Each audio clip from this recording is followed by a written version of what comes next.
Hi friends, ఈరోజు మీకోసం ఒక మిస్టరీతో వచ్చేసా. సినిమాల మాయాలోకం, గ్లామర్ వెనుక దాగున్న చీకటి. ఇది కథ ప్రపంచంలో అతిపెద్ద ఫిలిం సిటీ. హైదరాబాద్ నగర సమీపంలో 1991లో స్థాపించబడిన రామోజీ ఫిలిం సిటీ 2000 ఎకరాల విస్తీర్ణంలో నిర్మించబడింది. ప్రపంచంలోని అతిపెద్ద ఫిలిం స్టూడియోగా గిన్నిస్ బుక్లో కూడా దీని పేరు సాధించింది. ఇక్కడ ఒకేసారి 20కి పైగా సినిమాలు షూటింగ్ జరగగలదు. భారీ సెట్లు, యాక్షన్ లొకేషన్స్, గార్డెన్స్, హోటల్స్ అన్నీ ఒకే ప్రదేశంలో ఉన్నాయి. కానీ ఈ గొప్ప ప్రదేశానికి మరో ముఖం ఉందని చెబుతారు. ఇది కేవలం సినిమాల మాయాజాలం మాత్రమే కాదు, భయానక అనుభవాల స్థలం అని చాలామంది చెబుతున్నారు. ఇక్కడ ఎప్పుడో నిజాం కాలంలో యుద్ధం జరిగి అనేక సైనికులు మరణించారని, వారి ఆత్మలు ఇంకెక్కడే తిరుగుతాయని ఒక ప్రచారం ఉంది.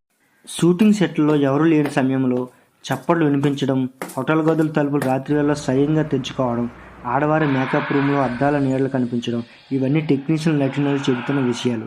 ఒకసారి ఓ సినిమా యూనిట్ లంచ్ తీసుకున్నప్పుడు ఎవరూ తాకపోయినా ప్లేట్ ఒక్కసారిగా కింద పడ్డాయట. మరికొన్ని సంఘటనల్లో లైట్స్ ఒక్కసారిగా ఆరిపోవడం, వస్తువులు కదలడం, రాత్రులు భయానక శబ్దాలు వినిపించడం, ఇవన్నీ చాలామంది అనుభవించారని చెబుతున్నారు. అలాగే బాలీవుడ్ నటి కాజల్ రామోజీ ఫిలిం సిటీని అత్యంత హాంటెడ్ ప్రదేశం అని ఒక ఇంటర్వ్యూలో చెప్తున్నారు. మరికొందరు నటులు కూడా రాత్రిళ్ళు అక్కడ ఉండటం ఇష్టం ఉండదని చెప్తున్నారు.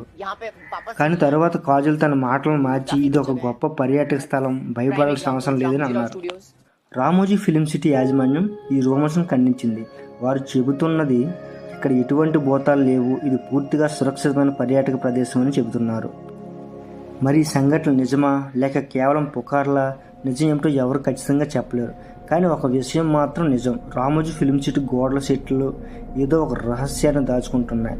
మీరు ఎప్పుడైనా ఇక్కడికి వెళ్ళి అనుభవం పొందారా? మీ కథను కామెంట్స్లో పంచుకోండి. మా ఛానల్ని లైక్, షేర్, సబ్స్క్రైబ్ చేసుకోండి. Thank you friends.